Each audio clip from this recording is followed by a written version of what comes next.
한 주간 하나님의 은혜 가운데 우리를 지켜 보호하셨다가 이 아침에 하나님 앞에 나와서 한 주간 시작하는 첫 시간 주님 앞에 예배하며 시작하게 해주시니 감사합니다. 이 하루를 주님 앞에 의탁하오니 주님께서 인도하여 주시옵시되 특별히 말씀을 들을 때 한 주간의 노정기를 얻을 수 있도록, 노정기가 되도록 말씀 가운데 역사하여 주실 것을 바라옵고, 우리의 마음속에 성령 하나님께서 감동 감아 주심으로 말미암아 이 말씀을 듣고 우리의 마음속에 새 힘을 얻는 복된 한 시간 되게 인도하여 주옵소서. 부족한 종 말씀을 들고서 사오니 주의 도구로 사용하여 주시기를 간절히 바라옵고, 은혜가 충만한 시간, 성령으로 충만한 시간 되도록 우리 하나님께서 기름 부어 축복하여 주옵소서. 한 시간 주님 앞에 의탁하며 예수님의 이름으로 기도드리옵나이다. 아멘. 지난 한 주간 저희 부부가 같이 필리핀 클락에 있는 그 BTS 신학교에서 강의를 하고 돌아왔습니다. 필리핀 전역에서 그 지진이 일어나고 했는데도 불구하고 하나님의 말씀을 배우겠다고 모인 그 학생들을 보면서 얼마나 많은 도전을 받았는지 제 마음속에 참 대단하구나, 하나님 말씀을 이렇게 사모하는구나. 그리고 또 여러분 기도해 주시고 또 해주셔서 참 감사를 후원해 주시고 해주셔서 감사를 드리고요. 제가 필리핀에 있는 동안에 그 충격적인 소식을 하나 들었는데, 우리가 황동노회에 소속해 있거든요. 근데 그 황동노회 서기로 섬기고 계시는 목사님이 저보다 나이가 어려요. 근데 수요일 아침인가 심장마비로 소천하셨다는 소식을 제가 들었어요. 깜짝 놀랐어요. 그 어떻게 그렇게 했냐. 그러니까 며칠 전부터 감기로 기침을 하는데 가족들에게 혹시 감기가 옮을까 해가지고 목양실에 잠을 잤다는 거예요. 그리고 이제 연말이니까 연말 당회 준비하고 뭐 이런 것들 때문에 참 많이 그 피곤했었는데 감기 기운이 있어서 목양실에 잠을 잤는데 그 다음날 새벽에 새벽 예배 내려오지 않아서 사모님이 올라가서 문을 두드렸는데 인기척이 없는 거예요. 그래서 119에 연락을 했다고 해서 문을 열고 들어가 보니까 이미 심정지 상태에 돌아가신 거예요. 제가 그 얘기를 듣고 얼마나 오한이 벙벙한지, 며칠 전에도 만났는데 이게 도대체 무슨 일인가. 성경을 보시면 여기에 탈진, 그 하나님의 사람들이 탈진 이야기가 종종 나오지요, 그렇죠? 모세가 그랬고 엘리야가 그랬어요. 로뎀 나무 안에서 죽여달라고 그랬잖아요. 오늘 여기 본문에도 보면 이스라엘 백성들의 탈진 이야기예요. 28절 말씀 보면 너는 알지 못하느냐 듣지 못하였느냐, 영원하신 하나님 여호와 땅끝까지 창조하신 이가 피곤하지 아니하심 곤비하지 아니하심 명철이 한이 없으심. 여기 피곤하다, 곤비하다, 피곤이 뭐예요? 지쳤다는 말이잖아요.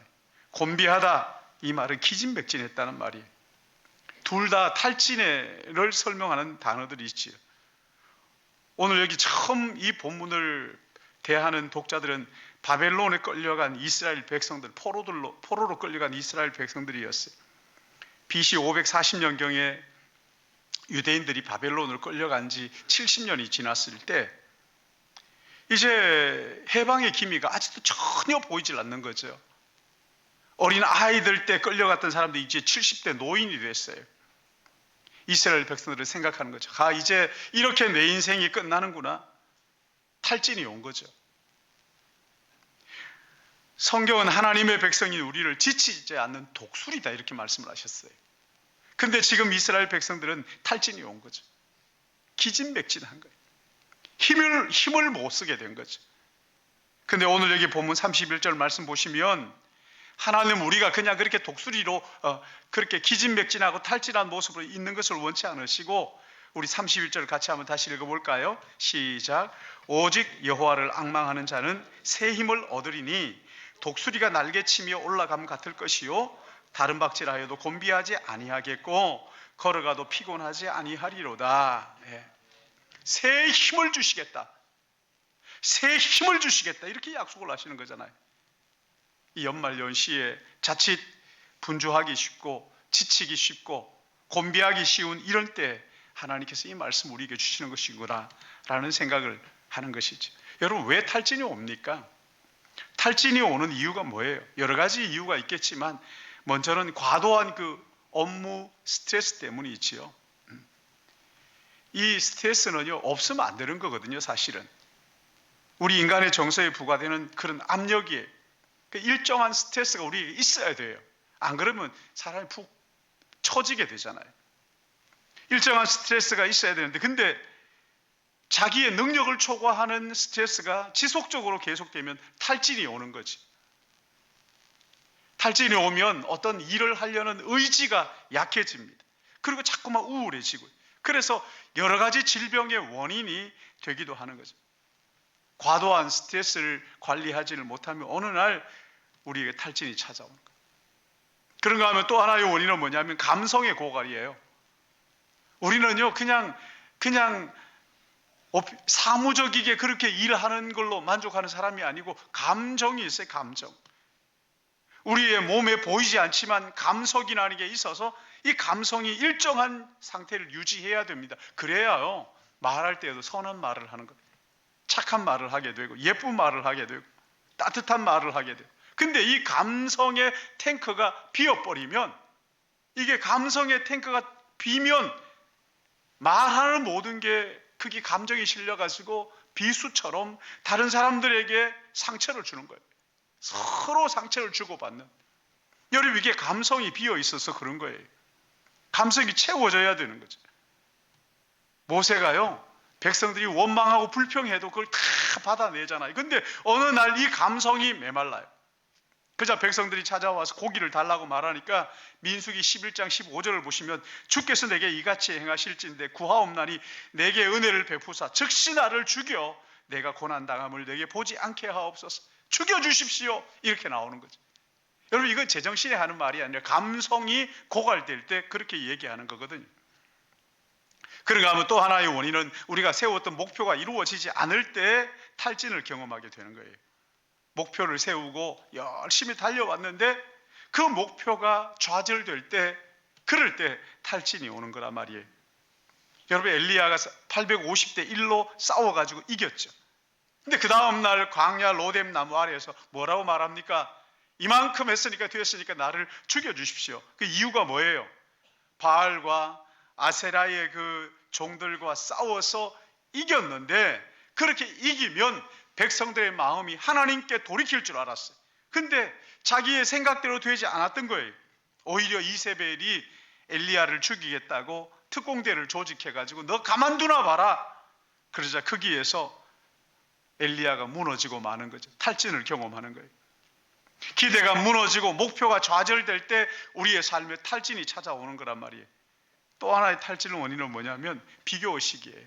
남들과 자꾸 비교하는 거죠. 지금 여기 유대인 포로들이 고통스러웠던 이유가 뭔지 아세요? 바벨론에 있는 사람들은 잘 살아요. 하나님이 없이도 잘 사는 겁니다. 근데 우리는 하나님을 믿는데도 왜 이렇게 고통 가운데 있는가?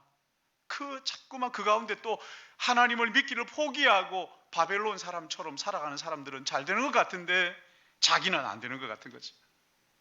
그러니까 이게 스트레스가 되고, 그리고 이게 탈진으로 이어지는 거지. 예수 믿지 않는 사람들 저렇게 잘 되는데 나는 예수 믿는데 왜 이렇게 힘든가? 왜 이렇게 가난한가? 계속 비교하는 거죠. 예수 안 믿는 사람은 저렇게 공부도 잘하는 것 같은데 예수 믿는 나는 왜 이렇게 공부를 못할까? 자꾸만 비교하는 거죠. 이 비교의식을 가지게 되면 자기는 초라해 보이고 남은 괜찮아 보이고, 그래서 그 열등감에 시달리는 거죠. 나는 왜 이 모양이지? 마지막으로 한 가지 생각할 수 있는 게, 낙심은요, 그 낙심되는 일들이 오래 지속이 될 때, 내 기도가 응답되지 않을 때 탈진이 찾아오는 거거든요. 기도를 하는데도 불구하고, 여기 지금 이스라엘 백성들 70년 동안 포로 생활을 했단 말이에요. 기도가 응답되지 않는 것 같은 거예요. 하나님 나를 버리셨나? 여기 27절 말씀을 보시면, 야곱아 어찌하여 네가 말하며 이스라엘아 네가 이러기를 내 길은 여호와께 숨겨졌습니다. 하나님 모르신다는 거죠. 내 송사는 내 하나님께서 벗어났다. 하나님께 말씀을 드리는데도 하나님이 안 들으시는 것 같다. 그런 이야기. 이럴 때 여러분, 우리는 탈진을 경험하게 되는 거죠. 그러나 하나님은요, 우리가 탈진하고 넘어진 그냥 그대로 그냥 두지 않으시고, 너희가 누군지 아느냐? 독수리가 올라가는 것 같이 새 힘을 주시겠다고. 여러분, 이런 일들이 어떻게 가능한 거예요? 어떻게 우리가 다시 새 힘을 얻을 수 있는 거죠? 오늘 여기 26절 말씀이 있습니다. 26절 같이 봅니다. 시작. 너희는 눈을 높이 들어 누가 이 모든 것을 창조하였나 보라.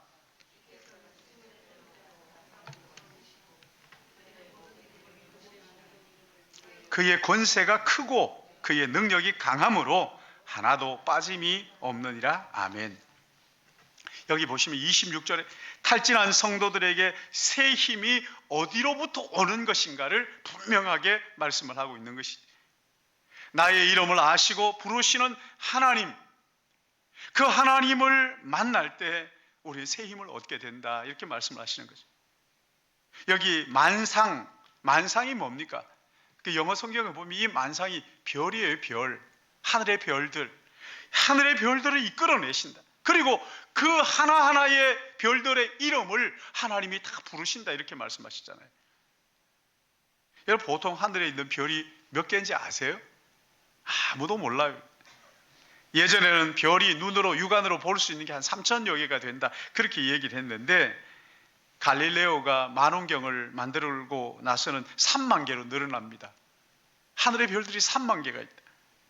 그러다가 그 윌리엄 헤셀이라는 사람이 만원경을 만드는데 1800년도에 만든 그 만원경 가지고는요, 어마어마하게 2600만 개 별을 볼 수가 있다. 요즘은 어떻습니까?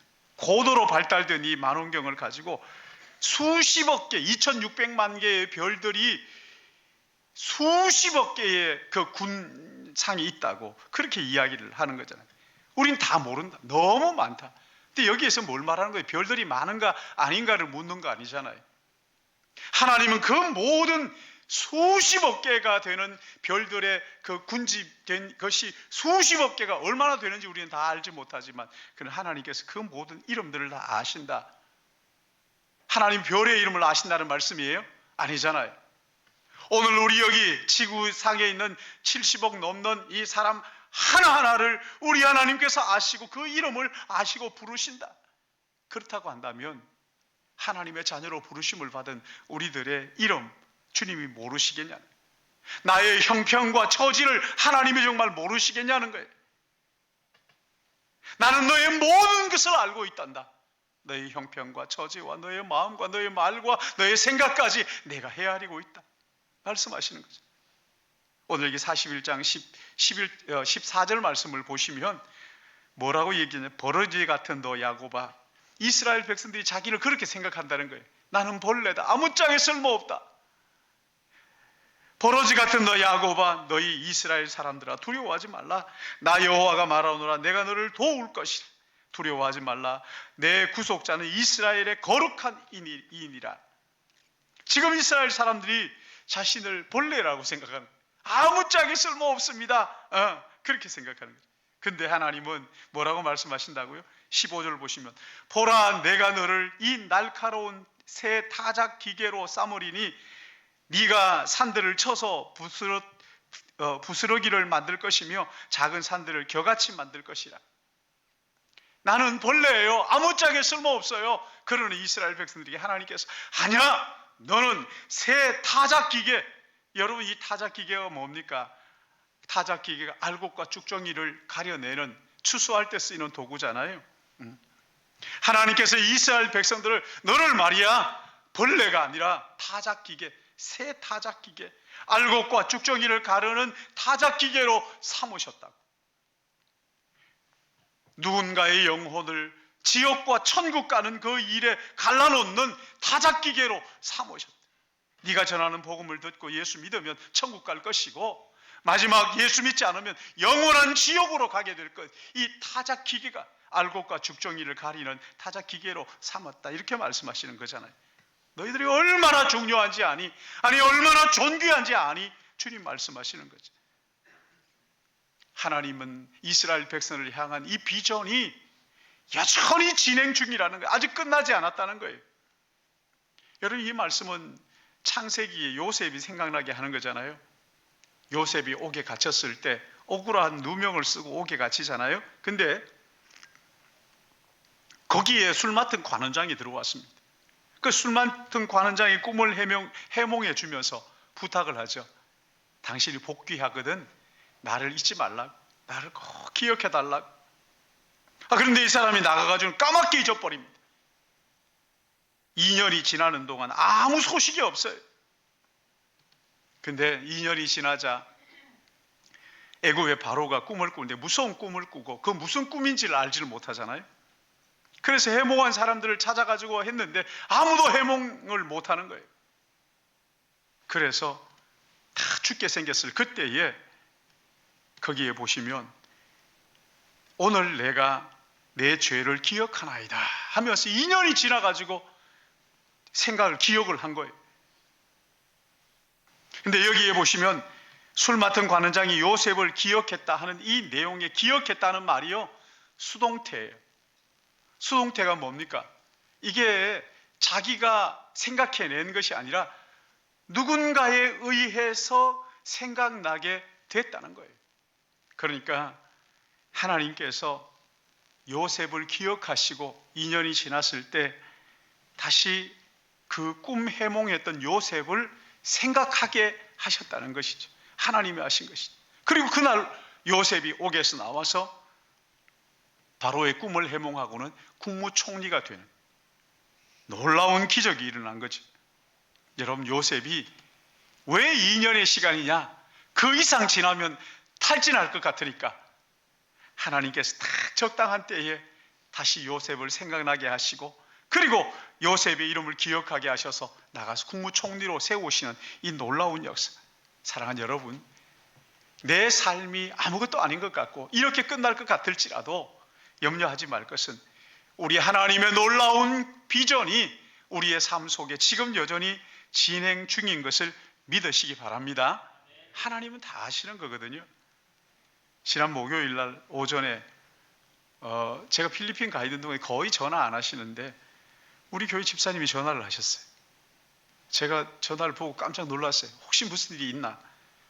무슨 급한 일이 있나? 그래서 이제 전화를 드렸더니만 남편이 맹장염 수술을 하고는 맥박이 40까지 떨어졌다는 거예요.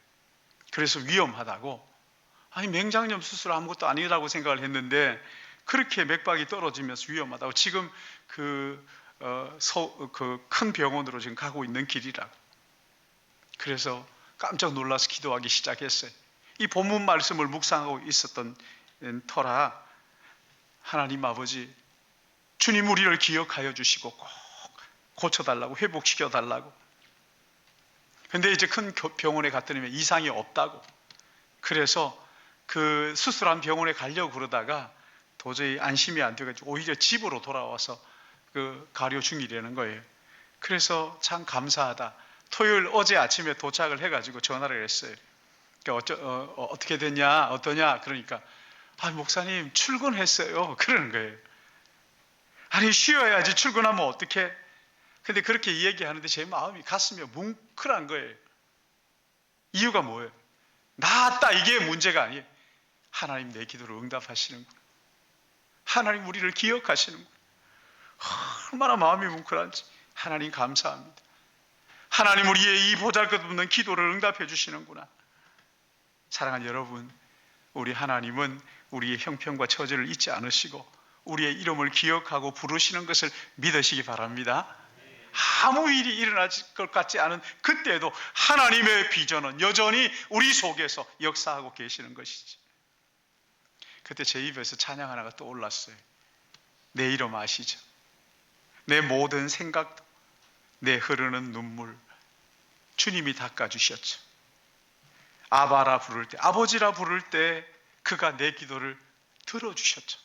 주님이 기억하시는구나. 주님이 들어주시는구나. 참 얼마나 감사한지. 사랑하는 여러분, 탈진이 우리를 찾아올 때 어떻게 벗어날 수 있습니까? 오늘 여기 말씀 31절 보시면 오직 여호와를 앙망할 때 새 힘을 얻는다 하셨어요. 31절 다시 한번 더 읽겠습니다. 시작.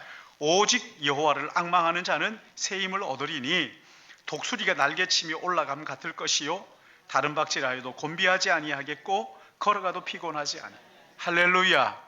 이런 은혜가 있기를 축복합니다. 여기 앙망한다 이 말은 하늘을 쳐다보며 기다리고 소망한다는 거예요. 하늘을 쳐다보면서 기다리고 소망한다. 여러분 이 말은 앙망한다 이 말은요 어떤 이야기에서 나온 거냐면 품꾼이 하루 종일 일해놓고 품삯을 기다리는 이것을 앙망이라고 표현을 했어요. 내가 일을 해서 이제 받아야 되는 그 돈을 기다리면서 가만히 기다리는 거죠. 언제 주실까 기다리는 거죠. 여러분 이건 주님과의 친밀한 관계를 설명을 하는 거예요. 주님 안에 뿌리를 내리고 깊이 주님을 의지하고 내 삶의 주인은 내가 아니라 하나님이십니다. 하나님을 바라보면서 하나님을 기다리는 거죠. 영적인 깊은 친밀함에서 오는 그 관계 말이지. 주님은 나의 소망입니다. 주님이 나의 기쁨입니다. 여러분 그럴 때 하나님께서 새 힘을 공급해 주신다고 말씀하시는 거잖아요. 여기 새 힘을 얻는다 하는 이 말은요 그 나무에서 싹이 나는 것을 의미하는 거거든요. 겨우내에 죽은 것 같은 나무가 봄이 되면 그 눈을 싹을 틔우잖아요. 꿈틀꿈틀하면서 그것들이 살아나기 시작하는 거죠. 나무가 죽은 것 같았는데 다시 살아나는. 여러분 이게요 주님을 앙망하는 사람들, 주님께 소망을 두는 사람들에게 주시는 은혜란 말이죠. 죽은 것 같았는데 도무지 다른 일이 일어날 것 같지 않았는데 예기치 못한 하나님의 은혜가 우리 속에서 꿈틀거리면서 하나님의 은혜를 부어주시는 그것을 말하는 것이죠. 사사기 16장 22절에 보시면 삼손 이야기 여러분 아시죠? 그의 머리털이 밀린 후 다시 자라기 시작하니라.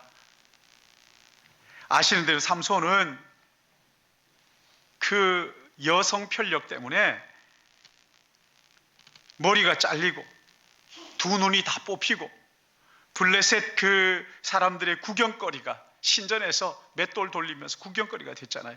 그런데 오늘 사사기 16장 22절에는 그의 머리털이 밀린 후에 다시 자라기 시작하니라. 그의 능력이 머리에서 나오는 머리가 다시 자라기 시작했다는 거죠. 여러분 이게 머리는 금방 훅 자라지 않잖아요.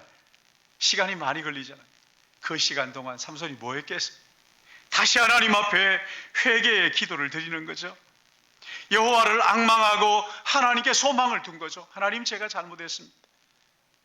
여호와 하나님이 나의 구주이시고 주님이십니다.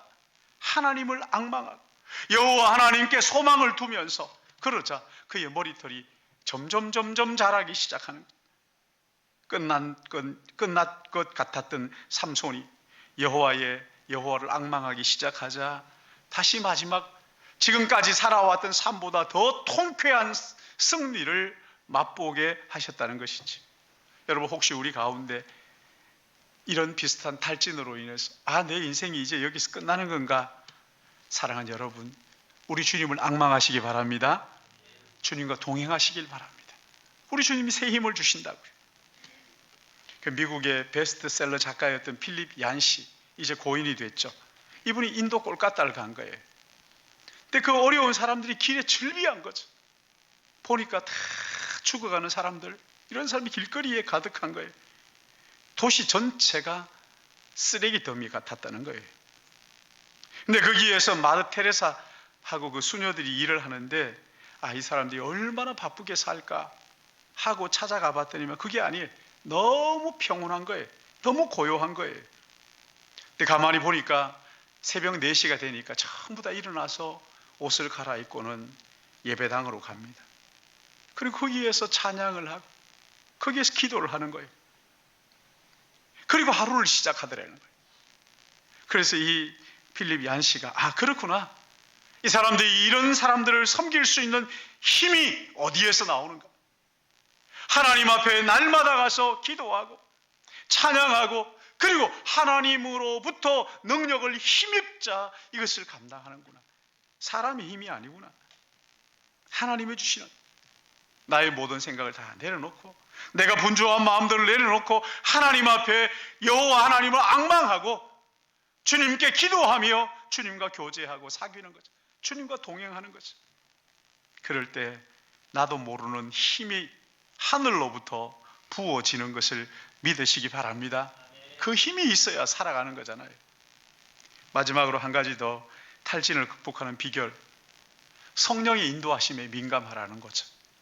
여기 31절 말씀 보시면은 참 재미있는 표현이 하나 있는데, 독수리 뭐라고 되어 있습니까? 독수리가 날개치며 올라가면 같을 것이. 이건 번역이 조금 문제가 있는 거예요. 원문에 보면 독수리가 날개친다 이런 동사가 없어요. 명사로 끝납니다. 독수리 날개, 그리고 올라감 같이 이렇게 나옵니다. 독수리가 날개를 이렇게 펼쳤는데 자기가 퍼덕거려서 올라가는 게 아니라 저절로 올라가게 된다는 거죠. 여러분 독수리 보셨어요? 독수리가 하늘을 높이 나를 때 이게 막 날개를 퍼덕거립니까? 참새처럼? 아니죠, 그렇죠? 어떻게 하죠? 날개를 탁 펼치고 가만히 있잖아요. 독수리 날개 친다 이런 말이 없다니까. 동사가 없어요. 날개를 펼치고 있는 거죠. 그러면 이 상승 기류를 타고 하늘 높이 올라가는 거예요. 여러분 닭은 막 날개짓 하지만 높이 날 수 없잖아요, 그렇죠? 독수리의 날개를 탁 펼치고 상승 기류를 타야 높이 올라간다. 근데 독수리는 이 상승 기류를 만들지를 못합니다. 자기가 바람을 일으키지를 못해요. 바람이 일어나야 그 바람을 타고 하늘 높이 올라가는 거란 말이죠. 상승 기류를 타야 되는데 자기가 그 상승 기류를 만들 수가 없다는 거예요. 여러분 성도의 삶이 그런 거예요. 우리에게 바람을 일으키는 능력이 없잖아요. 바람을 불게 하시는 분이 하나님이시잖아요. 성령의 바람을 일으키는 분이 하나님이시라고요. 사도행전 2장을 보시면 호련히 급하고 강한 바람 같은 소리가 있어 그들이 앉은 온 집에 가득하여 그들이 다 성령의 충만함을 받고 성령이 말하게 하심을 따라 다른 언어들로 말하기 시작하니라. 여러분 여기에 하나님이 일으키시는 바람을 뭐라 그런다고요? 성령의 바람이, 성령이라고.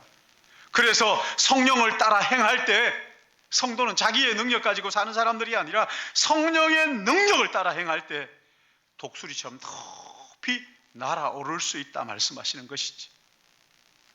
여러분 주님의 제자 베드로가 열등의식에 사로잡혀가지고 다른 사람들 앞에 나서기를 좋아하고 나서기는 하지만 그러나 결과는 뭐 그냥 늘 우리가 뻔하잖아요.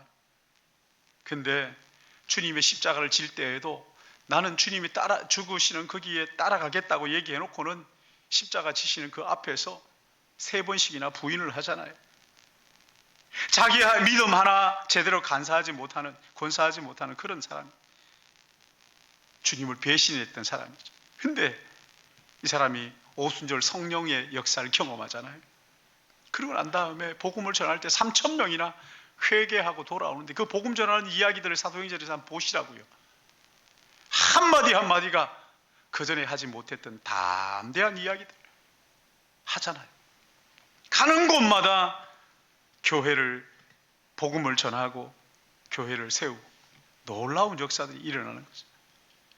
자기 믿음 하나 지키지 못했던 이 베드로 말이죠.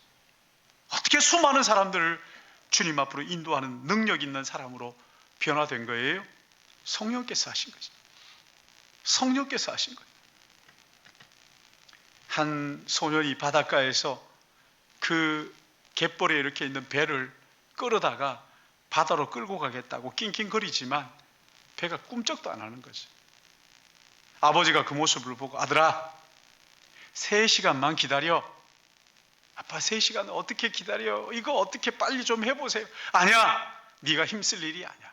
힘쓴다고 되는 것도 아니야. 네 힘 가지고는 불가능해. 그러니 3시간만 기다려봐. 3시간을 기다리니까 물이 들어옵니다. 그렇죠? 물이 쫙 들어옵니다. 그러니까 배가 힘 하나 들이자고 저절로 그 물이 들어오니까 타고 아버지와 함께 바다에 나가서 고기도 잡고 했다는 거예요. 우리가 세상을 사는 방법, 아니 성도가 이 땅을 사는 방법, 내 힘만 가지고 사는 것 아닙니다. 내 힘으로 살 때 하나님이 좀 도와주셔야 된다. 아니에요.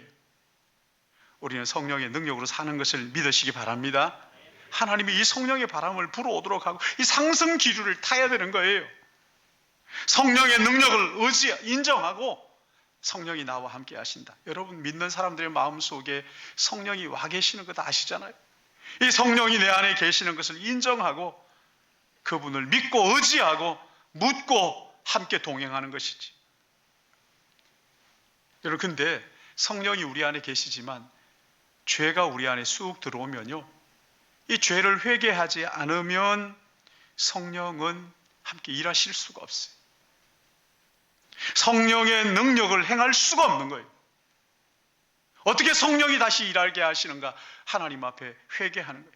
나의 죄를 인정하고 하나님 앞에 회개하는 것이에요. 성령 충만을 구하는 거예요. 성령이 나를 인도하여 주옵소서. 그럴 때 내가 할 수, 인간의 능력으로 할 수 없는 일들 하나님의 무한한 능력으로, 성령의 능력으로 감당하게 하시는 거란 말이죠. 사도행전 2장 17절 말씀 보시면 요엘의 예언을 인용하면서 말씀하시기를, 하나님이 말씀하시기를 말세에 내가 내 영을 부어주리니 너희 자녀들은 예언할 것이요 너희 젊은이들은 환상을 보고 너희 늙은이들은 꿈을 꾸리라. 그러므로 우리가 해야 될 일이 뭡니까? 예레미야 33장 2절부터 보면 이를 행하시는 여호와, 그것을 만들며 성취하는 여호와, 그의 이름을 여호와라 하는 이가 이와 같이 말씀하시는도다. 너는 내게 부르짖으라. 내가 네게 응답하겠고 네가 알지 못하는 크고 은밀한 일을 내게 보이리라. 성령 하나님을 구하라는 거예요. 성령의 바람을 타고 상승하는, 이 상승 바람을 타고 높이 올라가라는 거죠. 사랑하는 여러분, 우리가 인생을 살 때 우리 힘으로 다 못하잖아요. 누군가가 도와줘야 되기도 하지만 도와주는 것도 한계가 있는 거잖아요. 그럴 때 어떻게 해야 될 것인가? 여호와를 앙망하라. 성령의 상승 기류를 타라. 성령이 주시는 능력을 의지하라. 그 어떤 어려운 문제도 당당하게 해결해 나갈 수 있도록 은혜를 주시는 거죠. 하나님을 앙망하시기 바랍니다. 하나님을 소망하는 거죠. 눈을 들어 하나님을 바라보라. 내 이름을 아시고 내 형편과 처지를 아시는 능력의 하나님, 상승 기류를 타고 올라가도록 하시는 하나님, 그 거룩하신 하나님을 날마다 바라봄으로 말미암아, 날마다 앙망함으로 말미암아 새 힘을 공급받고 무한한 하나님의 능력을 받아서 세상을 승리하는 우리 믿음의 가족들 되시기를 주님의 이름으로 축복합니다. 2023년 이제 얼마 남지 않았습니다. 마지막까지 독수리 같은 믿음을 가지고 살아가시기를 예수님의 이름으로 축복합니다.